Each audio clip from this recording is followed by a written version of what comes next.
روایت کے مطابق 4 دن تک آپ کنویں میں رات و دن ٹھہرے، اور اسی کنویں کے اوپر کوئی آتا نہ تھا،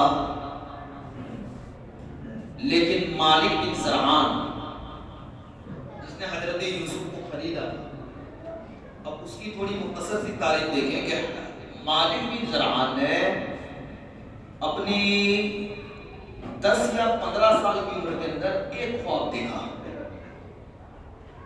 کہ ایک غلام ہے جسے میں نے خریدا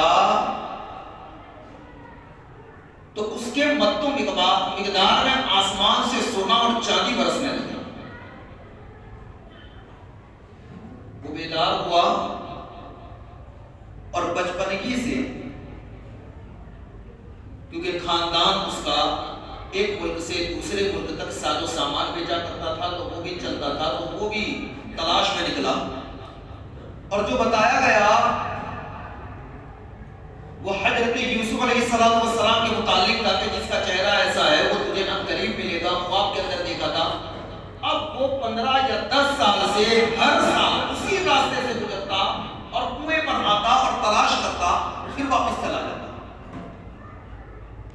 یکایک اسے پھر ایک خواب آیا کہ اے بندے، ابھی آنے کی دیر ہے، تو انتظار کر، 50 سال کے بعد اسی مقام کے اوپر تجھے وہ شخصیت ملے گی جو تجھے دنیا اور آخرت کے اندر بھلائی کے راستے پر ڈال دے گی۔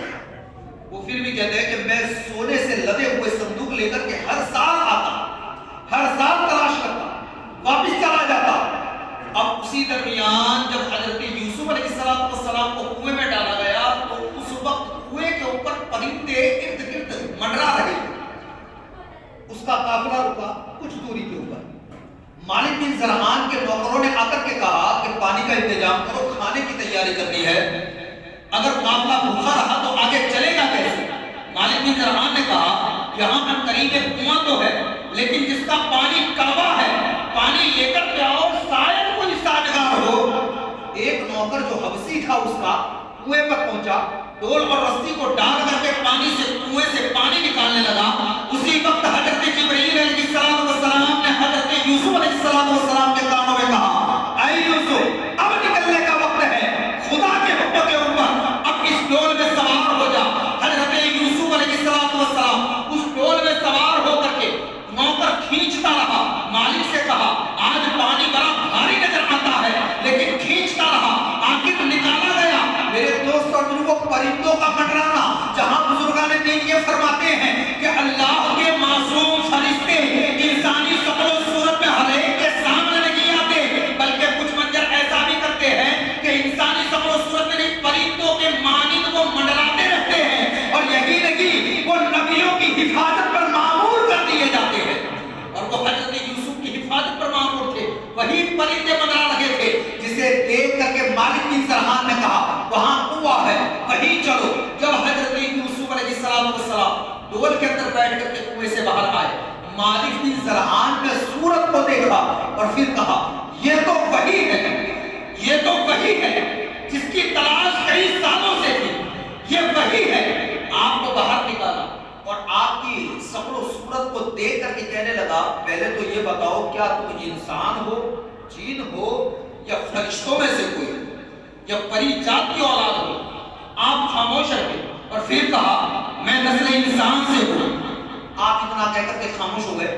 آپ کے بھائی جو آپ کو کنویں میں ڈالنے کے بعد، کیونکہ یہودا نے تو خنجر نکالا تھا مارنے کے لیے، لیکن دوسرے بھائیوں نے روک لیا، دوسرے چھوٹے بھائی نے روک لیا، آخر کار کنویں میں ڈالا گیا۔ اب حضرت یعقوب علیہ السلام کے پاس وہ لوٹتے ہیں، صبح سے یہ کام منظر کیا تھا، شام کے وقت اندھیری تاریکی میں پہنچتے ہیں۔ حضرت یعقوب علیہ السلام بیٹے کے انتظار میں تھے، جیسے ہی گھر پر پہنچے، نماز آپ نے ادا کر لی تھی، عبادت اور ریاضت میں لگے ہوئے تھے۔ آپ کے 10 بھائی ان کے قریب بیٹھ کر کے کہتے ہیں اے میرے والد محترم، کیونکہ 11ویں نمبر پر آپ کا جو بھائی تھا وہ آپ کے والد کے پاس رہا، جو آپ کا سگا بھائی تھا، جسے جانے نہ دیا تھا، وہ بچپنے کے عالم میں تھا۔ حضرت یوسف علیہ السلام کے باقی نسو بھائی حضرت یعقوب کے پاس پہنچے اور کہا اے والد محترم، ہمارے بھائی کو بھیڑیا اٹھا کر کے لے گیا، حضرت یعقوب علیہ السلام کی آنکھوں سے اشک بہنا شروع ہوا اور آپ روتے رہے. حتی الامکان تاریخ یہ بتاتی ہے کہ آپ کے دانتوں کے اندر چلے گئے, جسے ہم اپنی زبان میں دانت کھیلی کہتے ہیں, اسی طریقے سے آپ کے دانت جکڑ گئے اور بے ہوشی کے عالم میں چلے گئے. حضرت یعقوب علیہ السلام کی اولاد کہنے لگی, ایک تو ہم نے بھائی کو کنویں میں دھکیل کر کے باپ سے دور کیا اور یہی چاہتے تھے کہ باپ ہم سے زیادہ محبت کرے, لیکن اب تو باپ بھی انتقال کر چکا ہے, اب ہمارا کیا بنے گا.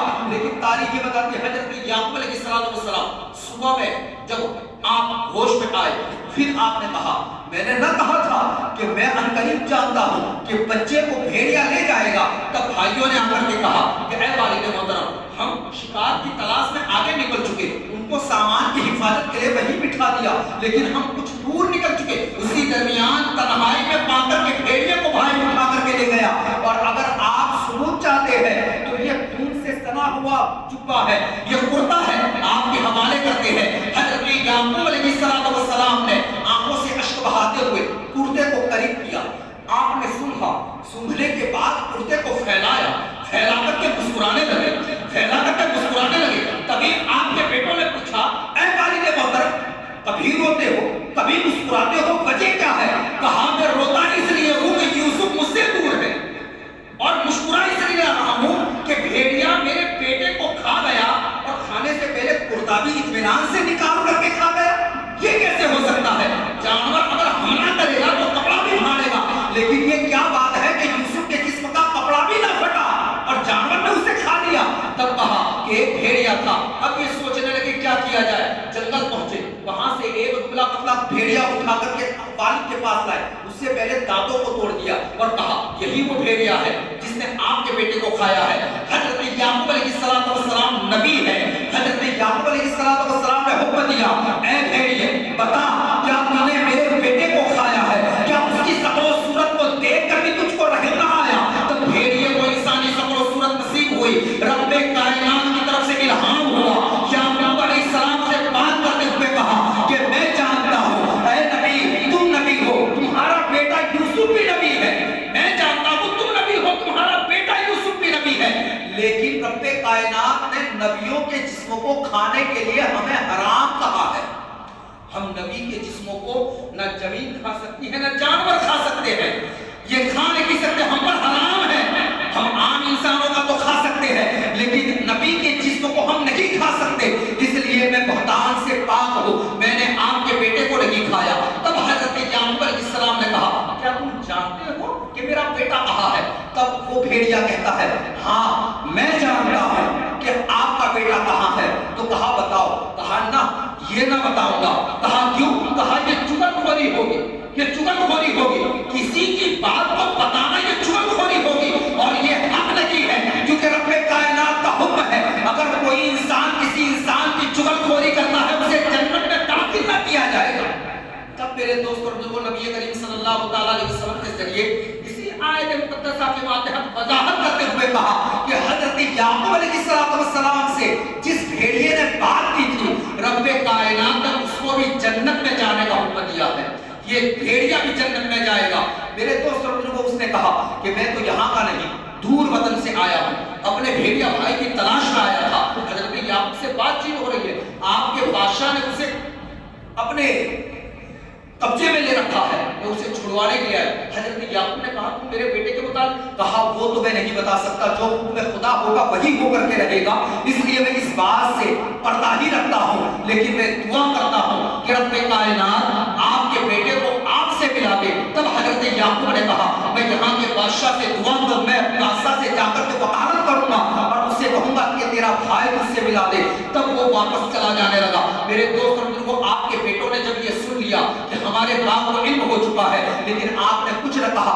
اب یہیں سے آپ اشک بہاتے ہیں. تاریخ کیوں بتاتی ہے کہ حضرت یعقوب علیہ السلام نے حضرت یوسف کی جدائی میں ایسے آنسو بہائے کہ آپ کی آنکھیں بھی سفید ہو گئی. حتی الامکان ہر پل وہ روتے کی نظر آئے, اور اس طرح حضرت یوسف کو کنویں سے باہر نکالا. مالک بن زرار نے دیکھا اور دیکھ کر کے فریفتہ ہوا, لیکن پکڑ کر کے باہر کیا. یہاں چند دنوں تک بھائی آتے رہے, کنویں پر دیکھتے رہے, کہ چھپ چھپ کر دیکھتے تھے. کوئی یہاں سے قافلہ گزرے, اسے پکڑے, اسے نکالے اور اپنے ساتھ لے جائے تاکہ یہ ہم سے دور ہو جائے اور باپ کی محبت صرف ہمیں ہی ملے. اسی لیے وہ لوگ حسد کرتے ہوئے چھپ چھپ کر دیکھا کرتے تھے. مالک بن زران نے جیسے ہی باہر نکالا وہ دوڑتے ہوئے آئے, کہا ہمارا ایک غلام بھاگ چکا ہے. بھائی نے کیا کہا؟ ہمارا ایک غلام بھاگ چکا ہے. حضرت یوسف خاموش ہو گئے, کچھ نہ بولے. بھائی ہے پھر بھی کہتا ہے غلام, آپ خاموش رہے, کچھ نہ بولے. میرے دوست اور بزرگوں, انہوں نے کہا کہ وہ چور ہے, بھگوڑا ہے, جھوٹا ہے. حضرت یوسف کے متعلق کہا وہ چور ہے, جھوٹا ہے, بھگوڑا ہے. معاذ اللہ کی زبان ہمارے درمیان نہیں, لیکن کتابوں کے متعلق جو بات بتائی گئی ہے اسی سے منسوب قرآن کی آیتوں کے ماتحت یہ بات کا ذکر ہے کہ آپ کو یوں کہا وہ چور ہے, بھگوڑا ہے, جھوٹا ہے. میرے دوست اور بزرگوں, آپ نے پھر مالک بن زران نے کہا کہ تم ایسا غلام کے متعلق کہتے ہو, لیکن تم اگر چاہو تو وہ اسے بیچ سکتے ہو. کہا ہاں ہم بیچنا چاہتے ہیں. کہا تم کتنی قیمت مانگتے ہو؟ کہا کہ ہم زیادہ قیمت مانگیں گے. مالک بن زران ہر وقت آتا تھا تو 2 صندوق سونا بھر کر کے لاتا تھا, لیکن جان گئے کہ یہ لوگ کسی نہ کسی طریقے سے بیچنا چاہتے ہیں, اس سے دور ہونا چاہتے ہیں. تو کہا میرے پاس تو کوئی قیمت نہیں ہے, تم خریدنا چاہتے ہو اور میں بیچنا چاہتا ہوں, لیکن تم قیمت کیا دو گے؟ تو بھائیوں نے کہا کہ تم ہمیں قیمت دے دو. کہا تم کتنی قیمت مانگتے ہو؟ کہا کہ جتنی بھی اشرفی ہو سکے دے دو. مالک بن زران نے کہا میرے پاس مصری 18 اشرفیہ ہے. مصر کی 18 اشرفیہ ہے جو تمہارے ملک میں, مصر کے 2 سکے تمہارے ملک کا 1 سکہ بنتا ہے, ایسی 18 اشرفیہ مصری ہے. تم اگر چاہو تو اتنے میں سودا کر دو اور یہ غلام میرے حوالے کر دو. میرے دوستوں کو آپ کو ان کے حوالے کیا گیا. مالک بن زران نے کہا کہ اس کے ہاتھوں کو باندھ دیا جائے. حضرت یوسف علیہ السلام نے اس مالک سے کہا کہ اے مالک, جب تم نے مجھے خرید ہی لیا ہے تو میں اپنے پرانے مالکوں سے ملنا چاہتا ہوں, مجھے علیحدہ ملنے دیا جائے. دور تھوڑی دوری کے اوپر مالک بن زران کی نگاہ بھی رہتی تھی اور دوری کے اوپر کھڑے رہ کر کے آپ اپنے بھائیوں کے قریب گئے اور کہا اے میرے بھائی, تم نے مجھے غلام کہہ کر کے بیچ دیا, اللہ رب العزت تجھے اس کا بدلہ خیر نصیب فرمائے, خیر بدلہ نصیب فرمائے. رب کائنات تیری اولاد کو پروان چلائے. اے میرے بھائیوں, تم نے حسد کے بنا پر مجھ کو بیچا ہے, لیکن میں اس پر بدزبانی نہیں, بلکہ میں خدا کی بارگاہ میں تمہاری خیر, عافیت اور اولاد کی طویل مدت تک اور اولاد کی تولد کی دعا کرتا ہوں. حضرت یوسف کے بھائیوں نے جب یہ بات کو سنا تو آنکھوں سے اشک بہنے لگے کہ ہم نے سوچا تھا کہ باپ سے دور کر کے محبت پیغلی ہمیں ملے گی, لیکن یہاں تو باپ کی محبت بھی ہم سے دور ہو گئی, بھائی کی محبت بھی ہم سے دور ہو گئی. میرے دوستوں بزرگوں, حضرت یوسف ملنا بھی چاہتے تھے, لیکن مالک بن زران سے یہ کہا تھا کہ غلام ہے تو اب غلام آقا سے گلے نہیں مل سکتا, اس لیے آپ وہیں پر اطمینان سے کھڑے رہے اور پھر واپس چلے آئے. مالک بن زران نے اونٹ کے اوپر آپ کو سوار کیا, ہاتھوں میں ہتھکڑیاں ڈال دی گئی, لیکن جانے سے پہلے ان کے ہی بھائیوں نے یہ کہا تھا یہ بھگوڑا ہے, اسے باندھ کر کے رکھنا کہیں بھاگ نہ جائے. میرے دوست اور بزرگوں, اسی لیے آپ کو اونٹ پر بٹھا کر کے ہاتھوں میں ہتھکڑیاں ڈال کر کے بٹھایا گیا. لیکن میرے دوست اور بزرگوں, ایک سفر کرتے ہوئے بیچ راستے میں ایک مقام پر ٹھہرے تو سواری چلنے لگی. حضرت یوسف علیہ السلام اونٹنی پر سے نیچے گرے اور گرنے کے بعد گھسیٹتے ہوئے اس مقام پر پہنچے اور پہنچنے کے بعد وہاں جا کر کے اپنی والدہ کی قبر انور کو دیکھ کر کے کہا اے میری ماں, دیکھ میرے ہی بھائیوں نے مجھے بیچ دیا. تب قبر سے آواز آئی اے یوسف یہ تیرا امتحان ہے, صبر کرنا. میرے دوست اور حضرت یوسف علیہ السلام کو مالک بن زران نے ڈھونڈا, نہ ملے تو منزل سے واپس آئے اور پکڑا اور پکڑ کر کے ایک تماچا ان کے ایک غلام نے مارا, ایک تماچا کھینچ کر کے مارا جس کی تاریخی بیان کی جاتی ہے کہ آنکھ کے نیچے کا حصہ کالا ہو گیا. حضرت یوسف علیہ السلام نے اس وقت آسمان کی طرف دیکھ کر کے کہا اے رب کائنات, تو ہی میرا بدلہ لینے والا ہے, تو جانتا ہے کہ ہم بات کیا ہے. تب مالک بن زران سے یہ بھی کہا کہ اے میرے نئے مالک سن, میں تو اپنی والدہ کی قبر پر فاتحہ کے لیے آیا تھا, پھر نہ معلوم آنا نصیب ہو یا نہ ہو, اس لیے یہاں ٹھہر گیا تھا, اب میں سواری پر سوار ہوتا ہوں. میرے دوست اور لوگوں, کچھ ہی قدم آگے چلے تھے, آپ نے دعا مانگی تھی رب کی بارگاہ میں, کچھ ہی قدم آگے چلے, تاریخ کیوں بیان کی جاتی ہے کہ آندھیاں چلنے لگی اور آسمان سے اولے برسنے لگے, پرندوں کے مانند اولے برستے تھے. حتی الامکان مالک بن زران نے دیکھا کہ پورا قافلہ تباہ ہو جائے گا, کیونکہ وہ علم کا جاننے والا تھا. اس نے فوراً کہا کوئی ہے کہ جس کو کسی نے تکلیف دی ہو, کہ جس کے بنا پر خدا کی طرف سے یہ عذاب نازل ہوا. تب وہی حبشی غلام کہنے لگا ہاں میں نے اس کو ایک تھپڑ مارا تھا، اس نے آسمان کی طرف دیکھ کر کے رومی زبان میں کچھ کہا تھا، فوراً تمام کے تمام اس کے قریب آئے اور مالک بن سنان نے قدم کو پکڑتے ہوئے کہا کہ تم کوئی عام لگی، تم خدا کی بارگاہ میں مقبول معلوم ہوتے ہو، تم دعا کرو یہ آندھی اور طوفان ہٹ جائے۔ میرے دوست اور پھر وہ حضرت یوسف نے دعا کی، آندھی اور طوفان ہٹ گئی اور حضرت یوسف علیہ السلام کو مالک بن سنان نے دوسرے دن سفیدی کے اندر بہترین لباس دیا، اچھی سواری دی اور تمام اہل قافلہ سے کہا یوسف آگے چلے گا ہم پیچھے چلیں گے، یوسف آگے چلے گا ہم پیچھے چلیں گے۔ کہا کہ ہم نے تو اسے خریدا ہے، کہا خریدا ہے لیکن پھر بھی یوسف آگے چلے گا ہم پیچھے چلیں گے، کیونکہ ایک زبان کے بنا پر رب نے ہم پر آندھیاں نازل فرما دی، یہ اگر بددعا دے دے گا تو ہم دنیا سے نصف و نابود ہو جائیں گے۔ اس کے بعد کیا ہوا، حضرت یوسف کے حسن کو دیکھ کر اور کس طریقے سے کچھ ایمان ملا ہے، کچھ کفر میں بھی اڑے رہے اور کس طریقے سے حضرت یوسف کو بیچا گیا، اور بیچنے سے پہلے مالک بن سنان نے ان کے ساتھ کیا کیا، اور جب بیچ دیا گیا تب مالک بن سنان نے ان کی راز کی بات کو کیسے سنا۔ انشاءاللہ تعالی زندگی رہی تو اگلی جمعہ کو ذکر ہوگا۔ رب کائنات ہم تمام کو صراط مستقیم پر چلنے کے لیے توفیق و رفیق عطا فرمائے، ہر آفت بلاؤں سے محفوظ فرمائے۔ وآخر دعوانا الحمدللہ رب العالمین۔ السلام علیکم ورحمۃ اللہ وبرکاتہ۔